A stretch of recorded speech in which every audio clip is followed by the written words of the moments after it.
प्रणाम, नमस्कार। बहुत स्वागत है आपका उस कार्यक्रम में जिसका नाम है हे प्रभु आनंददाता। और आज इस कार्यक्रम में सीधे विषय पर आते हैं। सनातन परंपरा में कुछ चरित्र ऐसे हैं जिनको हम वरदान से संचालित अमृतत्व की तरफ देखते हैं और कुछ को अभिशाप यानी श्राप से संचालित अमृतत्व की तरफ जाते हुए देखते हैं। और यही वजह है कि कहा जाता है कि इस कलिकाल में भी इस धरती पर सशरीर जो लोग विद्यमान हैं उनमें एक तो हमेशा परम आदरणीय और सनातन परंपरा के एक बहुत ही ऐसे व्यक्तित्व हैं प्रभु हनुमान जी, जिनको आप और हम कहते हैं, जिनका मुझे लगता है कि भारत में सर्वाधिक अगर पूजा स्थल होंगे तो वो हनुमान जी और भगवान शिव के होंगे, क्योंकि दोनों आग्रही नहीं हैं कि ये चाहिए वो चाहिए, ऐसे मत करना वैसे मत करना। बहुत सहज सरल स्वरूप वाले ये दोनों हमारे जो कि एक दूसरे का ही स्वरूप है, शिव और रुद्रावतार उनका हनुमान जी। और कुछ ऐसे चरित्र हैं जिनके अभिशाप की बड़ी भयानक गाथा हम देखते हैं, सुनते हैं, पढ़ते हैं। इसमें एक नाम मेरी स्मृति में कौंधता है, अश्वत्थामा। इनका संबंध आपके हमारे बुरहानपुर से भी जोड़ा जाता है और कहा जाता है कि वहाँ जो असीरगढ़ का किला है वहाँ आज भी एक रहस्यमय व्यक्ति गहन सुदूर वन क्षेत्रों में कभी कभी भटकता हुआ, ऐसी किंवदंती है कि देखा जाता है। अब अमरत्व वरदान से भी और अमरत्व अभिशाप से भी इसका प्रयोजन क्या है, जो हमारी सनातन परंपरा की एक फिलॉसफी हमें बताती है कि ये लोग आज भी इस धरा पर मौजूद हैं। और ये भी बहुत महत्वपूर्ण बात है कि इनकी उपस्थिति हम सबको क्या संकेत देती है और क्या कोई इतना भी भयानक कोई ऐसा पाप कर सकता है कि उसको इस ब्रह्मांड में अमरत्व का नाम देकर, और कितनी बड़ी पीड़ा है जैसा आप और हम सब जानते हैं, ख़ासतौर से अभिशाप से जुड़ी हुई। अगर आप देव स्वरूप में पूजे जा रहे हैं, आप लोगों के कष्ट दूर करने वाले देव के रूप में पूजनीय हैं, वो एक अलग विषय है। लेकिन अश्वत्थामा कितने एकाकी, जिस तरह से हम सुनते हैं कि उनके सर से लगातार घाव से रक्त मवाद टपकता रहता है, पीड़ा से भरे हुए हैं, श्राप यही है कि घाव कभी भरेगा नहीं।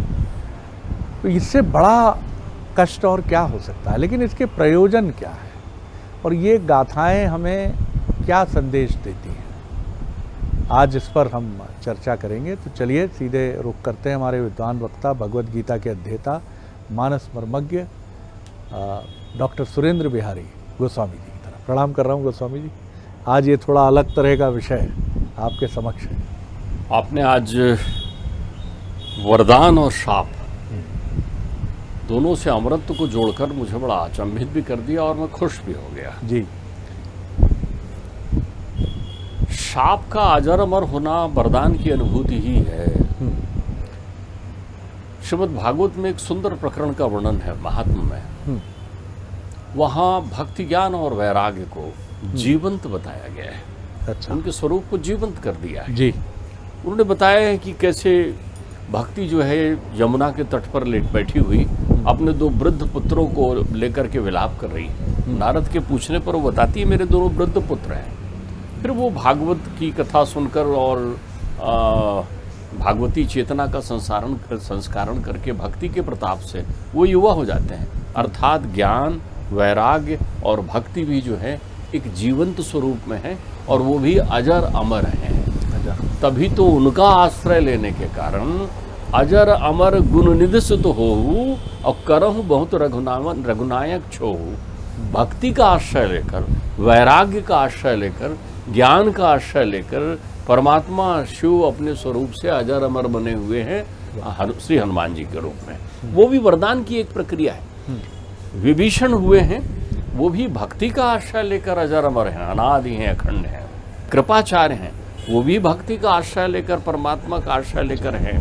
भगवान परशुराम के रूप में आए तो भगवान परशुराम जो हैं आज भी उसी स्वरूप में ज्ञान तप और तपस्या में मग्न हैं।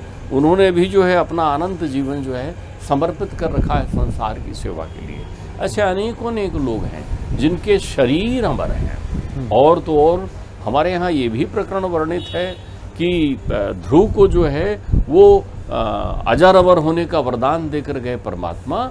तो जब ध्रुव जो हैं मृत्यु का वर्ण करने लगे, क्योंकि उनको दायित्व दिया कि तुम ध्रुव लोक की सत्ता संभालोगे, तो अब ध्रुव लोक में जाए कैसे वो? तो उनको लेने के लिए विमान आया परमात्मा के यहाँ से, बैकुंठ से विमान आया कि चलिए आपको चलना है। तो ध्रुव हजारों वर्ष यहाँ शासन करने के बाद इस शरीर से ही बैकुंठ को गए और ध्रुव लोक को गए, सशरीर गए। जिनका आपने नाम लिया, जैसे ये संसार चक्र के 3 औषधियाँ जो है ज्ञान, वैराग्य और भक्ति जो है अजर अमर हैं, तो ये जितने विकार हैं ये भी अजर अमर हैं। वाह, बहुत बढ़िया। विकार भी अजर अमर हैं। जी जी जी। तो विकार कभी नाश नहीं होते, लेकिन विकार की मात्रा कम या अधिक हो जाती है। मैंने युगों की व्याख्या करते हुए आपसे कभी कहा था कि जहाँ पर केवल सत्वगुण की प्रधानता होती है वो सतयुग हो जाता है। वहाँ बहुत थोड़े निमित्त मात्र रूप में रजगुण होता है। जैसे आभूषण को बनाने में खालिद सोने को जो है वो स्वरूप देने में थोड़ा सा तांबा या चांदी की जरूरत पड़ती है, वैसे ही सतयुग होता है। फिर मैंने आपसे कहा था त्रेता युग। त्रेता युग वो होता है जहाँ सत्वगुण की तो प्रधानता होती है, लेकिन वहाँ रजोगुण बढ़ जाता है और तमोगुण बहुत छोटे स्वरूप में होता है। सतयुग युग वो है जिस युग के व्यक्ति अनंत वर्षों तक जीवन यापन करते हैं, हजारों वर्ष उनकी अवस्था होती है और वो आनंद से अपना जीवन यापन करते हैं। त्रेता युग में लोगों की आयु थोड़ी कम हो जाती है, क्षीण हो जाती है। द्वापर में उनकी आयु कलयुग के समतुल्य होने लगती है। तो द्वापर युग कैसा होता है? आधे आधे का। सतयुग आधा हो जाता है और आधे में रजोगुण और तमोगुण विद्यमान हो जाता है। लेकिन जिस युग में आप हैं ये द्वेषी युग है। इसमें केवल तमोगुण है। यहाँ केवल अपने स्वार्थ का चिंतन करते हैं आप। यहाँ केवल देखते हैं कि मैं, मेरा, मैं, इन्हीं चीज़ों पर आपका ध्यान रहता है। आप हमेशा द्वेष में रमे रहते हैं। तो जब द्वेष की अधिकता द्वापर में किसी स्वस्थ मस्तिष्क को अस्वस्थ बनाकर रखती थी, अस्वस्थ मथा देखा उन्होंने, और गुरुपुत्र है और महाकन्या द्रौपदी ने कहा इसका वध नहीं करना है। अब यहाँ विडंबना है कृष्ण के पास। द्रौपदी ने कहा ये वधे नहीं है क्योंकि गुरुपुत्र है। तो अश्वस्थामा की मृत्यु यदि होगी तो अर्जुन के ही हाथों में होगी, ये सुनिश्चित था। तभी तो लाड़ करते थे द्रोणाचार्य अर्जुन को बहुत ज़्यादा, कि अगर ये वध करेगा तो मेरे पुत्र का ये ही करेगा। अर्जुन तो कहीं कर ही नहीं रहे। अर्जुन ने ब्रह्मास्त्र का भी संघान कर दिया उसको वध करने, लेकिन वेदव्यास जी के आने पर उन्होंने रोक दिया है। और यहाँ महाकन्या, पंचकन्या ध्यान रखिए, अहिल्या, द्रौपदी, तारा, सीता, मंदोदरिस्त था। अहिल्या, द्रौपदी, तारा, सीता, मंदोदरिस्त था। पंचकन्या महाबाहु महापातक नासनी। तो द्रौपदी कह रही है कृष्ण को, द्रौपदी कह रही है अर्जुन को, ये गुरुपुत्र है, मैया कृपी को बड़ा दुख होगा, तो इसका वध नहीं करना है। अब ये द्रौपदी जैसे महाभारत की संरचना की मूलाधार में विद्यमान देवी कह रही है कि इसको छोड़ देना है, तो वधे नहीं था, वो उसी समय अजर अमर हो गया। तो अजर अमर हो गया, लेकिन प्रताड़ित तो होना है, क्योंकि वो द्वेषी का साथी है ना, द्वेष भरा हुआ है। तो उन्होंने कहा कि तुम्हारे पास तमोगुण की इतनी अधिकता है कि तुम गर्भ में विद्यमान पुत्र का हनन करना चाह रहे हो, तो उसे उस युग में भेज दिया जिस युग में ये सामान्य बात है, जिस युग में उसके कृत्य सामान्य भाग हैं। ध्यान रखिएगा, कल द्वापर में ये सब कृत्य पापाचार की प्रकृति में थे। ऐसा करने पर सुनिश्चित तौर पर वधेय हो जाया करते थे। लेकिन ये कलयुग ही है जहाँ तमोगुण की अधिकता है। तो हम यहाँ देखते हैं पापी तो है लेकिन कम पापी है। ये वही युग है जहाँ हम तुलना करते हैं, नहीं ठीक है, हत्या तो किया है लेकिन अभी बेइज्जत नहीं किया। हम पाप को भी कम ज़्यादा में आंकते हैं। हम प्रसन्न हो जाते हैं कि इससे थोड़ा कम पाप पड़ेगा। हम उन विकल्पों का उपयोग करते हैं। आप देखिए, बड़ी समझिए ना, यहाँ चूंकि सब लोग पूर्णतः सत्यवादी जीवन को अपना नहीं सकते, तो वो देखते हैं कि थोड़ा कम से कम कीचड़ लगे वो अच्छा है।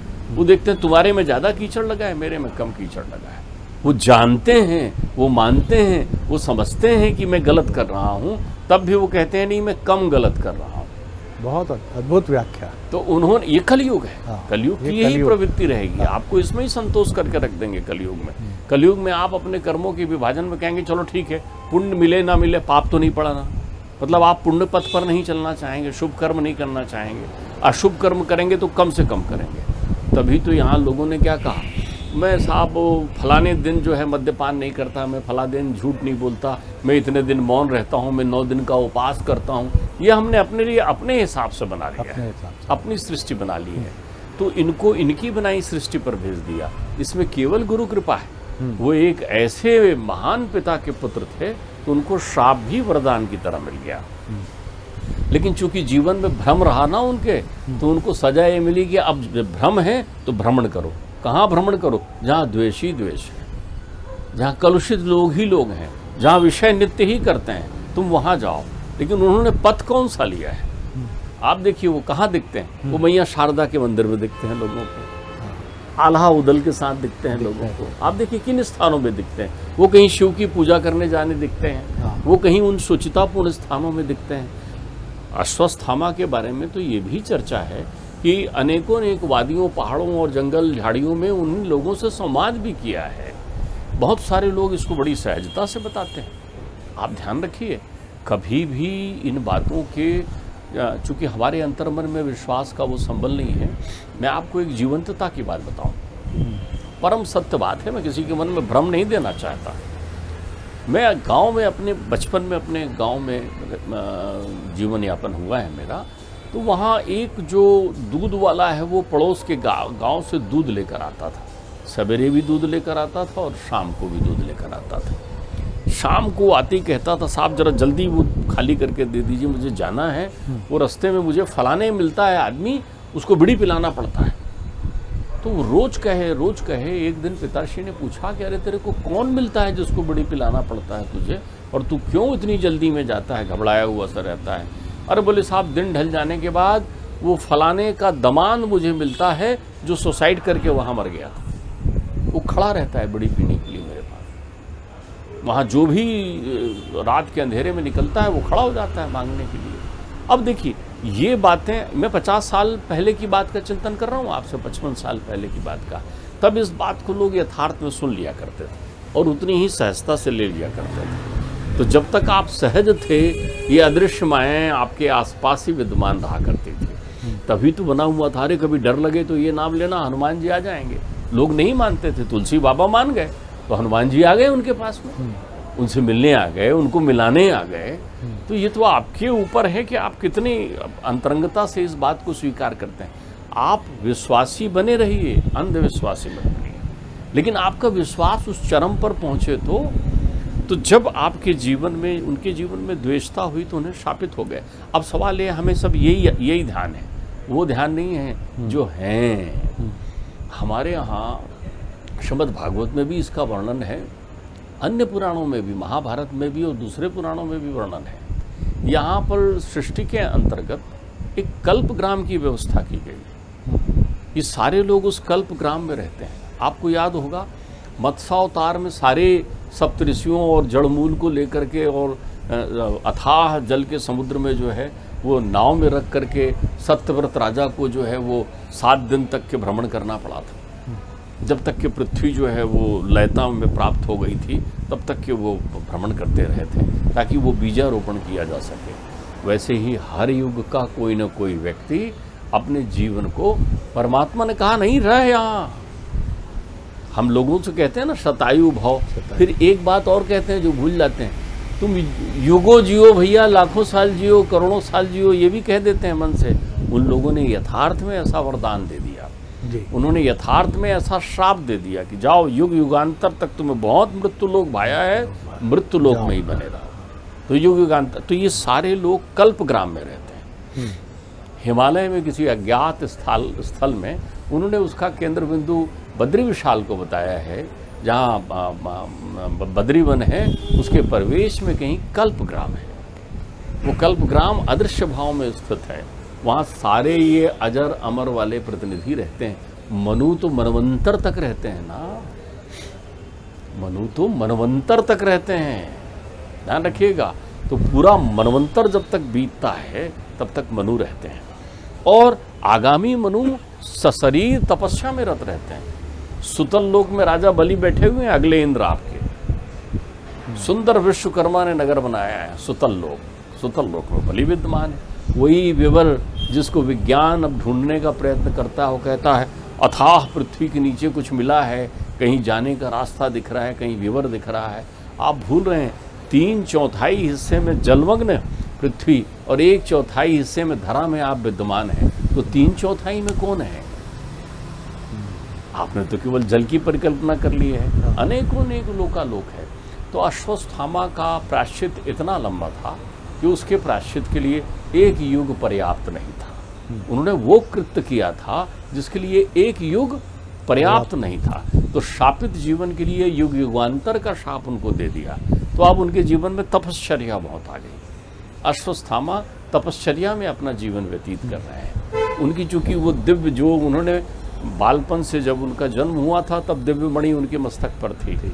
अत्यंत दुलारे थे द्रोण के, अत्यंत दुलारे। कृपी उन्हें बिल्कुल ममता की छांव देती थी। दीनता और दरिद्रता में उनका बीता हुआ बचपन था।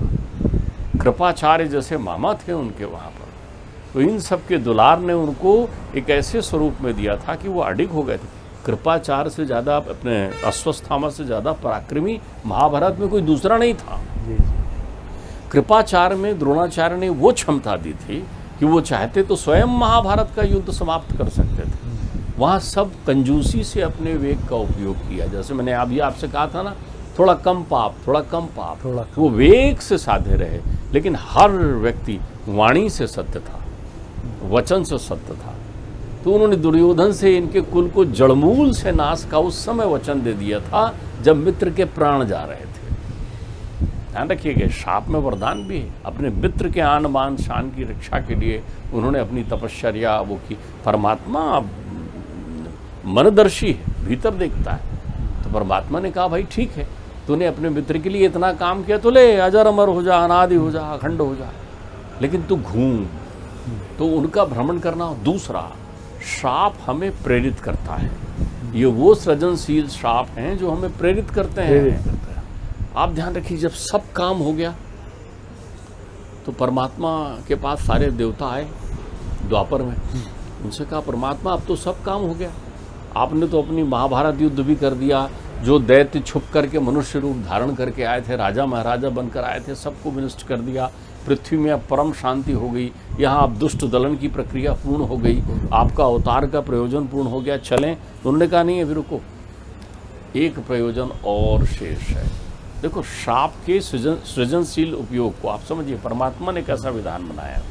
अब परमात्मा ने कहा कि मेरे लय हो जाने पर, मेरे अदृश्य हो जाने पर, मेरे जो वंशज हैं, परम प्रतापी वंशज।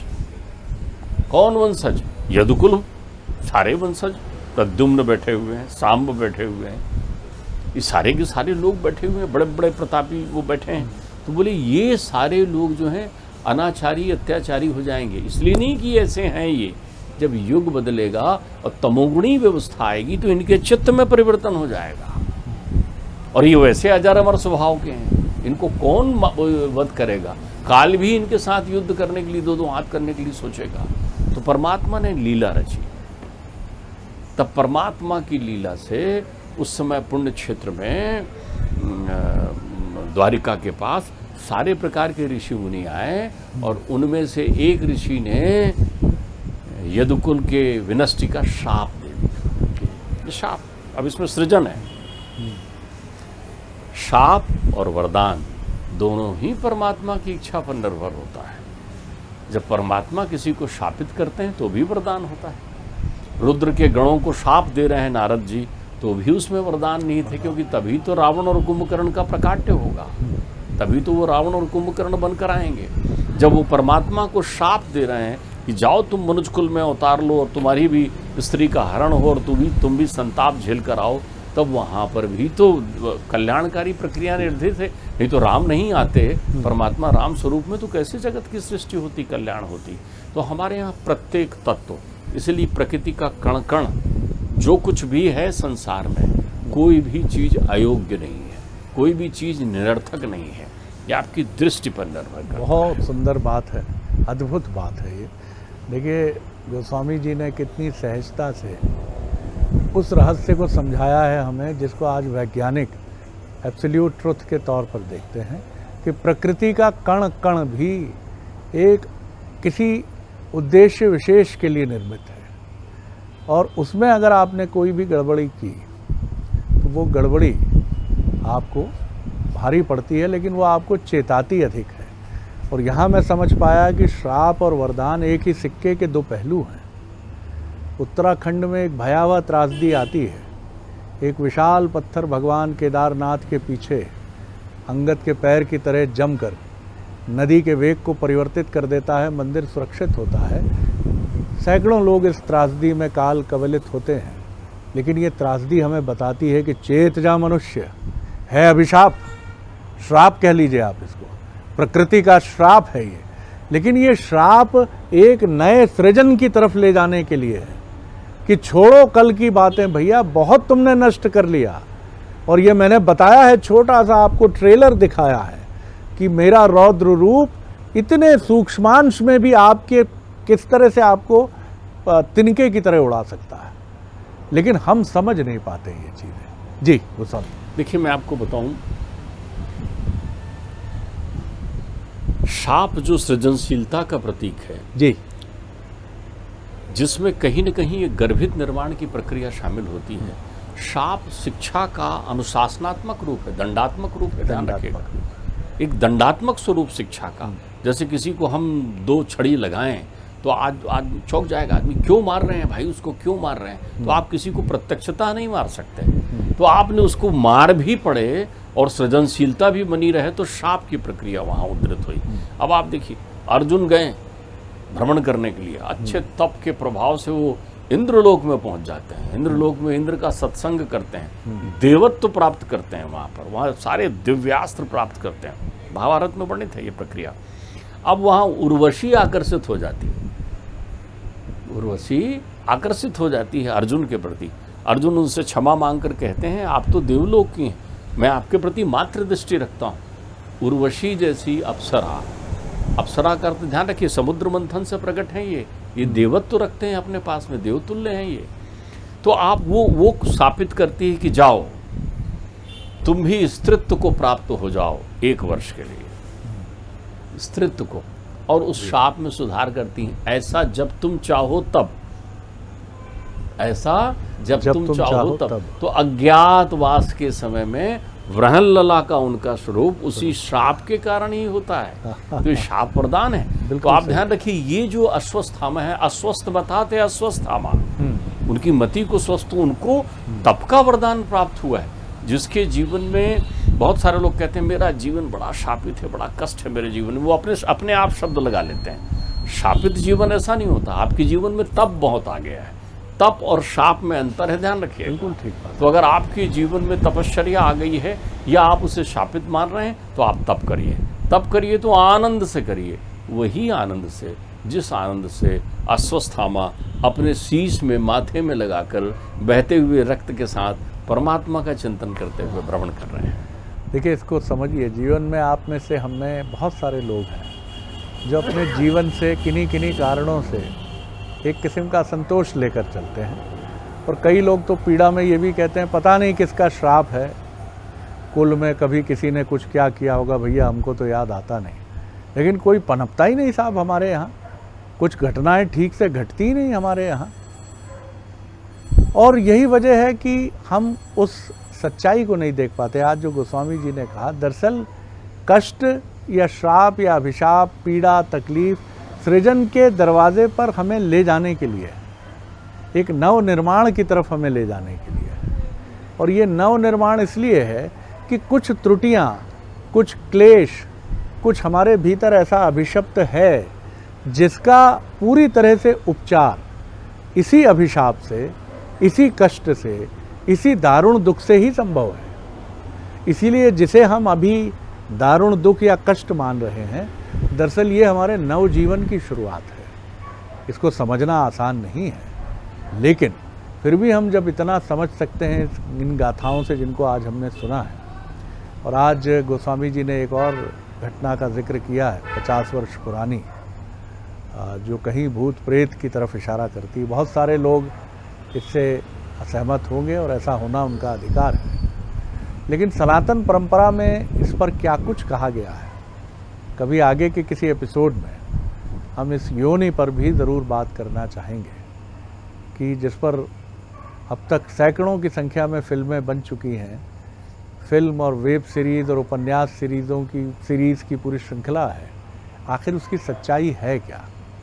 ये क्या चीज़ है जिसे पैरासाइकोलॉजी कहा जाता है, परा मनोविज्ञान कहा जाता है, जो मनोविज्ञान के भी परे है, वो क्या है? झांकने की कोशिश करेंगे हमारे विद्वान वक्ता के साथ उस परा मनोविज्ञान की तरफ भी। बहुत आनंद आया आज के एपिसोड में। गोस्वामी जी, प्रणाम कर रहा हूँ आपको। अगले एपिसोड में एक और विषय लेकर उपस्थित होंगे। प्रणाम।